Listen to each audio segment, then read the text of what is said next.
नमस्कार।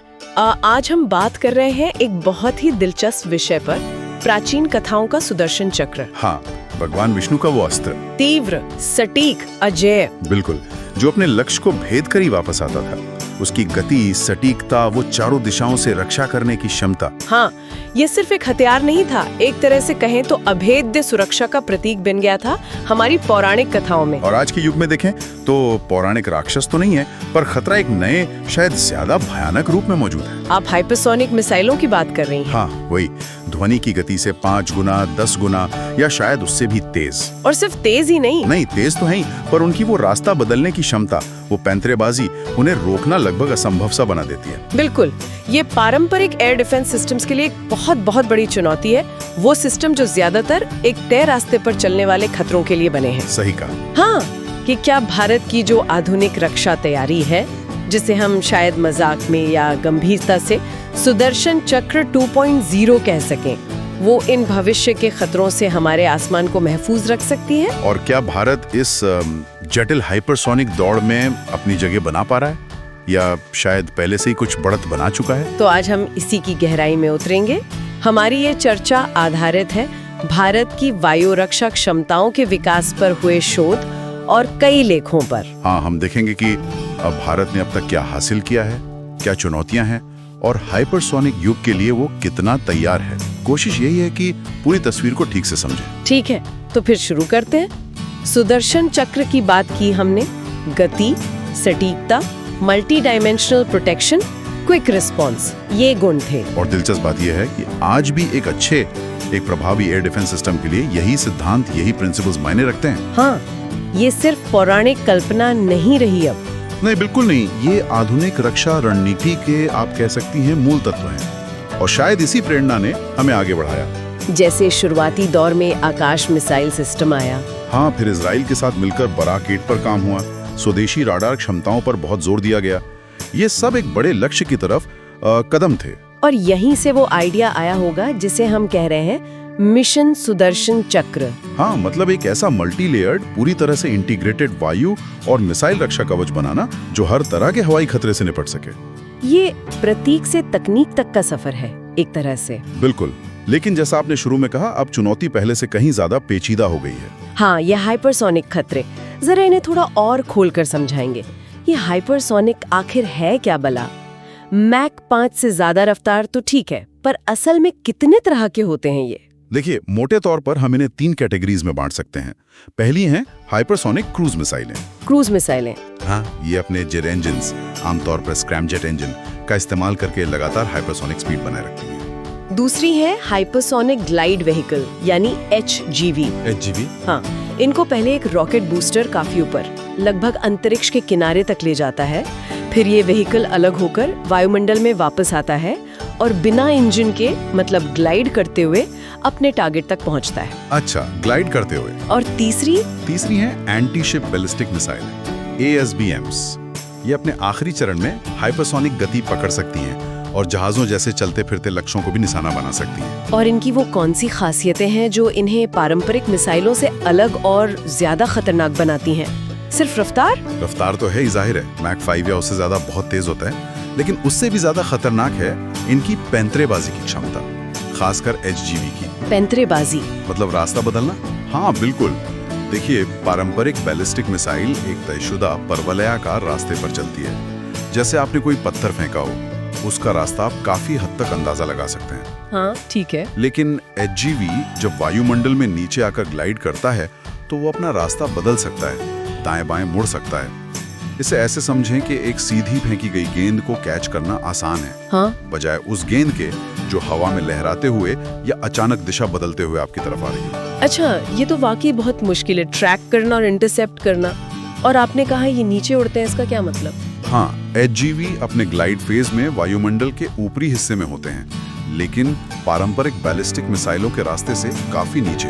तो इससे क्या फर्क पड़ता है? फर्क ये पड़ता है कि जमीन पर लगे रडार उन्हें बहुत देर से देख पाते हैं। क्योंकि पृथ्वी गोल है, तो रडार की सीधी नजर एक सीमा के बाद काम नहीं करती। उसे रडार होराइजन कहते हैं। ओके। बहुत कम मिलता है। ओह, यानी चेतावनी का समय बहुत कम हो जाता है। हाँ, बेहद कम। और इसी से निपटने के लिए दुनिया भर में एक होड़ सी लगी है। कौन कौन आगे है इस दौड़ में? देखिए, रूस ने अपने अवांगार्ड एचजीवी को तैनात करने का दावा किया है। चीन का DF-17 भी काफी चर्चा में रहता है। अमेरिका भी पीछे नहीं है, वो ARRW और दूसरे कई प्रोग्राम्स पर तेजी से काम कर रहा है। और ये रेस कब तक चलेगी? अनुमान यही है कि 2035 तक इस क्षेत्र में बढ़त हासिल करने की कोशिशें और तेज होंगी। और जाहिर है, जब आपके पड़ोसी इस तकनीक पर काम कर रहे हो तो आप पर भी दबाव बनता है। इसका मतलब तो ये हुआ कि हमारी जो मौजूदा रक्षा प्रणालियां हैं, जैसे सतह से हवा में मार करने वाली मिसाइलें या एंटी बैलिस्टिक मिसाइल सिस्टम, वो शायद इन नए खतरों के सामने पूरी तरह कारगर ना हो। एक बहुत बड़ा सवाल है और चिंता का विषय भी। मौजूदा सिस्टम ज्यादातर उन खतरों के लिए डिजाइन किए गए हैं जिनका रास्ता पहले से काफी हद तक अंदाजा लगा सकते हैं। और ये हाइपरसोनिक्स तो अंदाजा लगाने ही नहीं देते। बिल्कुल, इनकी अत्यधिक गति और वो अप्रत्याशित पैंतरेबाजी, इनको ट्रैक करना और फिर इन पर निशाना साधना, ये दोनों ही काम बेहद मुश्किल बना देती हैं। सोचिए, सेंसर से डेटा मिलने, उसे प्रोसेस करने और इंटरसेप्टर मिसाइल तक कमांड पहुंचने में जो कुछ सेकंड की देरी होती है, वो भी घातक साबित हो सकती है। आपने राडार होराइजन की दिक्कत बताई, और क्या तकनीकी मुश्किलें हैं इन्हें ट्रैक करने में? एक और बड़ी चुनौती है plasma shield effect. Plasma shield, ये क्या होता है? जब कोई चीज हवा में मैक 5 से ज्यादा तेज गति से चलती है तो हवा के साथ घर्षण और गर्मी इतनी ज्यादा होती है कि उसके चारों ओर आयनीकृत गैस यानी प्लाज्मा का एक बुलबुला सा बन जाता है। अच्छा। ये प्लाज्मा शीथ रेडियो तरंगों को, जिनका इस्तेमाल रडार करते हैं, या तो सोख लेती है या ब्लॉक कर देती है या फिर उनको बिखेर देती है, विकृत कर देती है।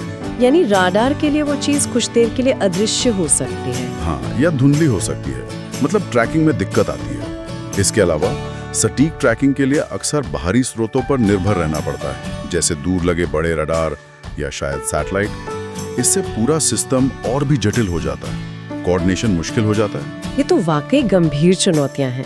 अच्छा, इन सब को देखते हुए भारत ने अपनी रक्षा क्षमताओं को कैसे विकसित किया है? हमारी सोच में क्या बदलाव आया है पिछले कुछ सालों में?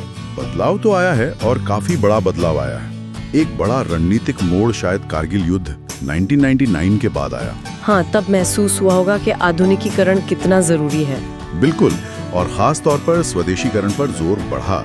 रक्षा अनुसंधान और विकास संगठन यानी DRDO की भूमिका बहुत महत्वपूर्ण होती गई। शुरुआत में हमने कुछ जरूरी सिस्टम्स बाहर से लिए, जैसे इजराइल के साथ मिलकर बराक 8 बनाया या लाइसेंस पर उत्पादन किया। और हाल में रूस से S-400 भी लिया। हाँ, S-400 भी लिया।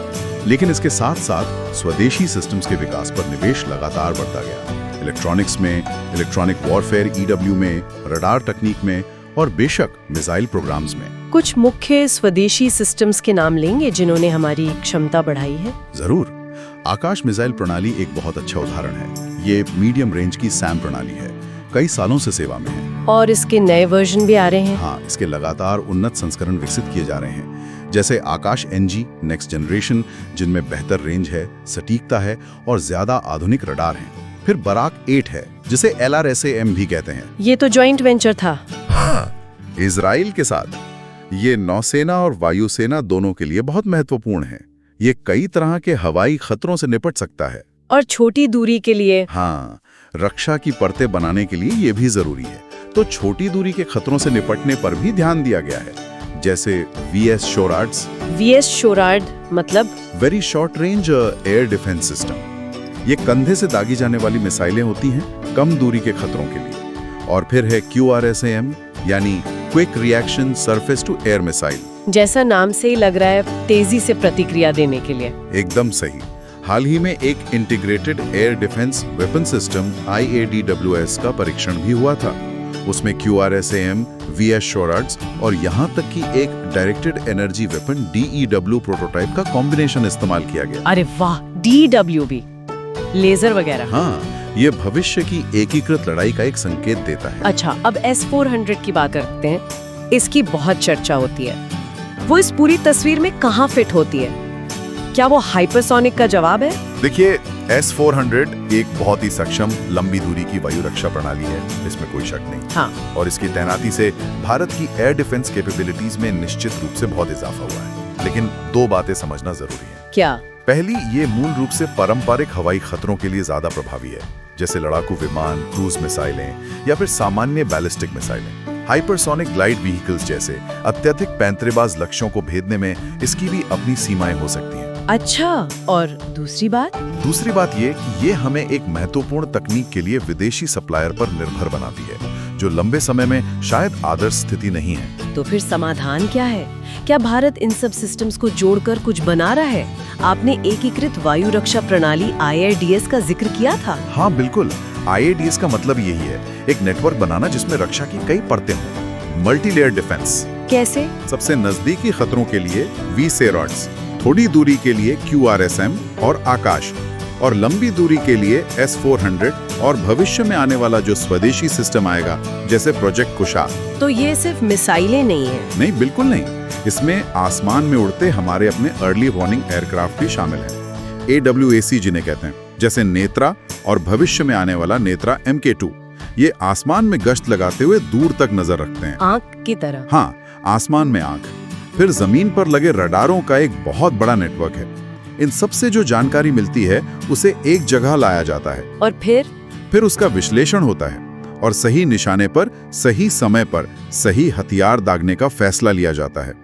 इसके लिए एक मजबूत कमांड और कंट्रोल सिस्टम चाहिए, जैसे भारतीय वायुसेना का IACCS है। IACCS, integrated air command and control system. इसी को सेंसर फ्यूजन भी कहते हैं। मतलब अलग-अलग सेंसरों से मिली जानकारी को फ्यूज करके, मिलाकर एक पूरी स्पष्ट तस्वीर बनाना। ये तो बहुत बड़ा और जटिल काम लगता है। कौन सी संस्थाएं हैं इसके पीछे? मुख्य जिम्मेदारी तो DRDO की है, और उसकी कई लैब्स हैं जो इस काम में लगी हैं, जैसे इलेक्ट्रॉनिक्स और रेडार के लिए LRDE बेंगलुरु में, हाई एनर्जी सिस्टम्स जैसे लेजर के लिए CHESS, वो भी बेंगलुरु में है, इंस्ट्रूमेंटेशन के लिए IRDE देहरादून में है, और बनाने का काम? बनाने में सार्वजनिक क्षेत्र की कंपनी BEL यानी भारत इलेक्ट्रॉनिक्स लिमिटेड की बहुत बड़ी भूमिका है। रडार और दूसरे इलेक्ट्रॉनिक्स वही बनाते हैं ज्यादातर। और अब मेक इन इंडिया के तहत कई प्राइवेट डिफेंस कंपनियां भी इस इकोसिस्टम का हिस्सा बन रही हैं, जो एक बहुत अच्छा संकेत है। चलिए, अब आते हैं उस सुदर्शन चक्र 2.0 पर। हाइपरसोनिक खतरों का मुकाबला करने के लिए भारत विशेष रूप से क्या कर रहा है? सबसे महत्वपूर्ण क्या है इस दिशा में? इस दिशा में शायद सबसे महत्वाकांक्षी और सबसे महत्वपूर्ण पहल है प्रोजेक्ट कुशा। प्रोजेक्ट कुशा? हाँ, इसके बारे में सुना है। इसे मई 2022 में सरकार की cabinet committee on security CCS ने मंजूरी दी थी। इसकी अनुमानित लागत करीब 21,700 करोड़ रुपए है। इतना बड़ा प्रोजेक्ट, इसका लक्ष्य क्या है? लक्ष्य है S-400 क्लास की, लेकिन पूरी तरह से स्वदेशी long range surface to air missile LRS-AM प्रणाली विकसित करना। ये भारत को वायु रक्षा में आत्मनिर्भर बनाने की दिशा में एक बहुत बड़ा कदम होगा। प्रोजेक्ट कुशा में ऐसा क्या खास होगा? ये मौजूदा S-400 से कैसे अलग या बेहतर हो सकता है, खासकर हाइपरसोनिक चुनौती को देखते हुए? देखिए, प्रोजेक्ट कुशा को एक मल्टी टियर इंटरसेप्टर सिस्टम के रूप में डिजाइन किया जा रहा है। मल्टी टियर मतलब इसमें 3 अलग-अलग तरह की इंटरसेप्टर मिसाइलें विकसित करने की योजना है। पहली जिसकी रेंज करीब 150 किलोमीटर होगी, ओके। दूसरी जिसकी रेंज लगभग 250 किलोमीटर होगी, और तीसरी जो सबसे लंबी दूरी की होगी, करीब 350 से 400 किलोमीटर या शायद उससे भी ज्यादा। 3 अलग-अलग रेंज की मिसाइलें क्यों? ये अलग-अलग रेंज प्रोफाइल हमें फ्लेक्सिबिलिटी देगी। हम विभिन्न प्रकार के खतरों को, चाहे वो फाइटर जेट हो, क्रूज मिसाइल हो, बैलिस्टिक मिसाइल हो, या भविष्य में हाइपरसोनिक वाहन हो, उन्हें अलग-अलग दूरी और ऊंचाई पर निशाना बना सकेंगे। इसका एक नेवल वर्जन भी डेवलप किया जा रहा है, जो मैक्स 7 जैसी तेज रफ्तार वाली एंटी शिप बैलिस्टिक मिसाइलों का मुकाबला कर सकेगा। और इन मिसाइलों को गाइड करने के लिए राडार? हाँ, इनके साथ एक बहुत शक्तिशाली लंबी दूरी का राडार भी विकसित किया जा रहा है, LRBMR, long range battle management radar.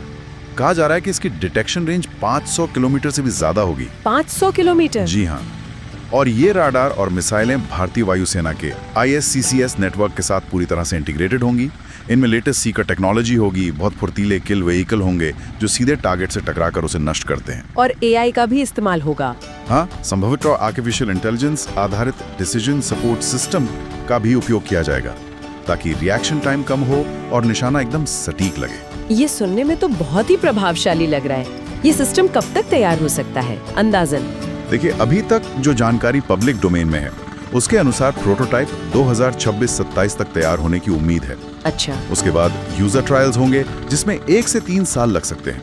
तो पूरी तरह से ऑपरेशनल डिप्लॉयमेंट शायद 2028, 2029 या उसके बाद ही संभव हो पाएगी। ये एक जटिल और लंबी प्रक्रिया है, इसमें समय लगता है। हाँ, ये तो है। अच्छा, ये तो हुई बचाव की बात, लेकिन क्या भारत खुद भी इस तरह के तेज हथियार बना रहा है? क्योंकि अक्सर कहा जाता है कि सबसे अच्छा बचाव कभी कभी हमला भी होता है, या कम से कम तकनीक को समझना तो जरूरी है। हाँ, ये बात बिल्कुल सही है। आक्रामक क्षमताओं को समझना रक्षात्मक रणनीति बनाने में बहुत मदद करता है। भारत का अपना हाइपरसोनिक टेक्नोलॉजी डेमोन्स्ट्रेटर व्हीकल यानी HSTDV कार्यक्रम चल रहा है। HSTDV? हाँ, DRDO ने स्क्रैम जेट इंजन तकनीक में काफी महत्वपूर्ण सफलता हासिल की है। हाल ही में एक कंबस्टर का 120 सेकंड तक सफल परीक्षण किया गया, जो हाइपरसोनिक उड़ान के लिए बहुत जरूरी है। तो इन प्रोग्राम से जो हम सीख रहे हैं वो निश्चित रूप से प्रोजेक्ट कुशा जैसे डिफेंसिव सिस्टम्स के डिजाइन को बेहतर बनाने में मदद करती है। मिसाइलों के अलावा क्या कोई और नई तकनीक भी है जिस पर भारत काम कर रहा है? आपने पहले DW का जिक्र किया था, डायरेक्टेड एनर्जी वेपन्स। हाँ, निर्देशित ऊर्जा हथियार, खासकर लेजर हथियार, ये भविष्य की वायु रक्षा का एक बहुत महत्वपूर्ण हिस्सा हो सकते हैं और DRDO इस पर काफी समय से काम कर रहा है। कुछ सफलता मिली है? हाँ, हाल ही में अप्रैल 2025 में आंध्र प्रदेश के कुर्नूल में DRDO ने अपने 30 किलोवाट के लेजर हथियार सिस्टम का सफल परीक्षण किया। इसे MK2A कहा जा रहा है। 30 किलोवाट। इसने क्या किया परीक्षण में? इस परीक्षण में इसने ड्रोन्स को मार गिराया, यहाँ तक कि झुंड में आते ड्रोन स्वॉर्म्स और मोर्टार जैसे छोटे लक्ष्यों को भी इसने सफलतापूर्वक नष्ट किया। और बताया गया है कि इसमें 70% से ज्यादा स्वदेशीकरण हासिल कर लिया गया है। DRDO की बैंगलोर वाली CHES लैब का इसमें बड़ा योगदान है। CHES lab? Centre for high energy systems and sciences. ये लेजर और माइक्रोवेव जैसे हाई एनर्जी सिस्टम्स पर काम करती है। 30 किलोवाट का लेजर? ये तो साइंस फिक्शन जैसा लगता है। हाँ। क्या इससे बड़े और शक्तिशाली लेजर बनाने की भी कोई योजना है? बिल्कुल है। प्रोजेक्ट सूर्य नाम से एक और महत्वाकांक्षी परियोजना पर काम चल रहा है। प्रोजेक्ट सूर्य? हाँ, इसका लक्ष्य 300 किलोवाट या शायद उससे भी ज्यादा शक्तिशाली लेजर हथियार प्रणाली विकसित करना है। अनुमान है कि इसकी रेंज लगभग 20 किलोमीटर तक हो सकती है। 20 किलोमीटर रेंज का लेजर? हाँ, अगर ये सफल होता है तो ये कम दूरी की वायु रक्षा के लिए, खासकर ड्रोन, मिसाइल और रॉकेट जैसे खतरों के खिलाफ एक गेम चेंजर साबित हो सकता है। हालांकि लेजर हथियारों की अपनी चुनौतियां भी हैं। क्या चुनौतियां हैं लेजर के साथ? ये मिसाइलों से कैसे अलग है? कई हैं। एक तो रेंज अभी भी मिसाइलों की तुलना में सीमित है। दूसरा, मौसम का असर पड़ता है। मौसम का कैसे? बादल, बारिश, धूल या धुंध, ये सब लेजर बीम की शक्ति को कम कर सकते हैं, उसे सोख सकते हैं या बिखेर सकते हैं। तीसरा, लेजर को फायर करने के लिए बहुत ज्यादा बिजली चाहिए होती है। चौथा, इससे अत्यधिक गर्मी पैदा होती है, तो उसके प्रबंधन के लिए मतलब थर्मल मैनेजमेंट के लिए जटिल कूलिंग सिस्टम चाहिए। और निशाना लगाना? हाँ, लक्ष्य पर सटीक निशाना बनाए रखने के लिए, खासकर अगर लक्ष्य तेज चल रहा हो या छोटा हो, तो बेहद उन्नत ट्रैकिंग और बीम कंट्रोल सिस्टम की जरूरत होती है। तो ये तकनीक बहुत उम्मीद जगाती है, पर इसे पूरी तरह मैच्योर होने में, ऑपरेशनल होने में अभी समय लगेगा। तो हमारे पास मिसाइलें जिन्हें काइनेटिक किल कहते हैं, लेजर है यानी नॉन काइनेटिक किल, शक्तिशाली रडार है, AWNC विमान है, इन सबको एक साथ एक सुर में कैसे काम करवाया जाएगा, ये तो सुनने में ही बहुत जटिल लगता है। और यही, जैसा मैंने पहले कहा, शायद सबसे बड़ी चुनौती है और सबसे महत्वपूर्ण लक्ष्य भी multi domain integration. Multi domain integration? हाँ, यानी बहुक्षेत्रीय एकीकरण। हाइपरसोनिक जैसे तेज और चालाक खतरों से निपटने के लिए ये बहुत जरूरी है कि आपकी प्रतिक्रिया बिजली की तेजी से हो और पूरी तरह से कोऑर्डिनेटेड हो। इसमें टेक्नोलॉजी कैसे मदद करेगी? इसमें AI संचालित सेंसर फ्यूजन एक बहुत अहम भूमिका निभाएगा। सोचिए, रडार से मिला data, infrared sensors, EO, IR से मिला डेटा, सैटेलाइट से मिली जानकारी, यहाँ तक कि पैसिव सेंसर से मिली जानकारी, इन सब के टुकड़ों को AI सेकंडों में जोड़कर एक पूरी और सटीक तस्वीर तैयार कर दे। और इसके अलावा? इसके साथ ही साइबर युद्ध और इलेक्ट्रॉनिक वॉरफेयर EW क्षमताओं का इंटीग्रेशन भी उतना ही जरूरी है।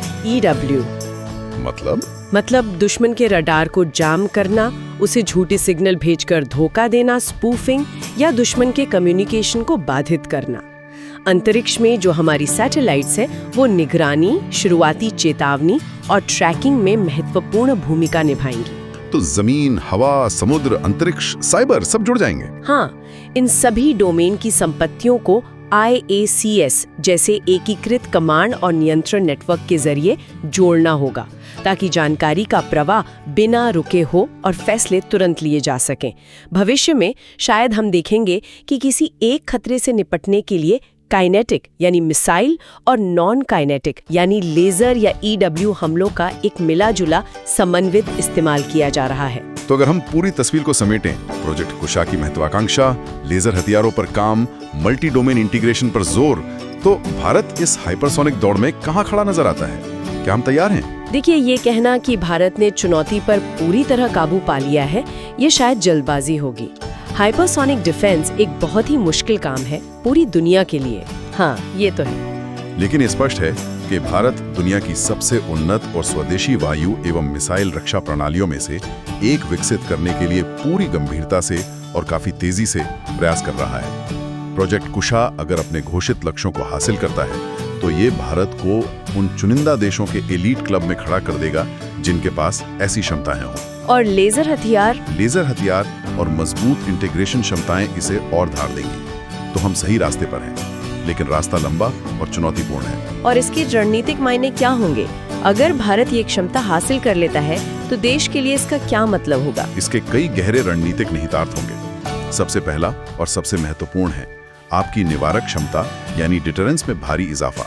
डिटरेंस? हाँ, अगर आपके संभावित विरोधी जानते हैं कि आप उनके सबसे तेज और सबसे उन्नत हमलों को भी रोक सकते हैं, तो वो शायद हमला करने से पहले कई बार सोचेंगे। दूसरा, इससे आयातित रक्षा प्रणालियों पर हमारी निर्भरता कम होगी, यानी रणनीतिक स्वायत्तता बढ़ेगी। बिल्कुल, स्ट्रेटेजिक ऑटोनॉमी के लिए ये बहुत जरूरी है। तीसरा, ये हमारी रक्षात्मक लचीलेपन यानी रेजिलियंस को बढ़ाएगा। और चौथा, ये रक्षा प्रौद्योगिकी में आत्मनिर्भर भारत के लक्ष्य को एक बहुत बड़ी छलांग देगा। लेकिन इसका एक दूसरा पहलू भी हो सकता है। हाँ, इस पर भी नजर रखनी होगी कि इस तरह की एडवांस डिफेंसिव कैपेबिलिटीज का विकास क्षेत्रीय स्थिरता को कैसे प्रभावित करता है। क्या इससे हथियारों की एक नई होड़ शुरू हो सकती है? ये भी एक विचारणीय प्रश्न है। निश्चित रूप से सफलता की राह में चुनौतियां भी कम नहीं होंगी, अभी भी कई मुश्किलें होंगी। बिल्कुल, चुनौतियां बहुत बड़ी हैं और कई स्तरों पर हैं। पहली बात, हाइपरसोनिक लक्ष्यों का विश्वसनीय रूप से पता लगाना, डिटेक्शन और लगातार ट्रैक करना, ट्रैकिंग, ये अभी भी एक बड़ी तकनीकी बाधा है।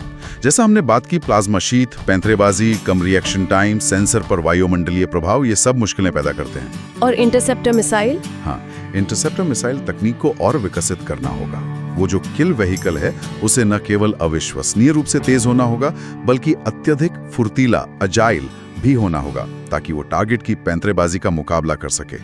इसके लिए मटेरियल साइंस, हीट मैनेजमेंट और कंट्रोल सिस्टम्स में बड़ी सफलताओं की जरूरत है। और लेजर की अपनी सीमाएं हैं। सही कहा। DEW यानी लेजर हथियारों की अपनी सीमाएं हैं, जिन पर हमने बात की।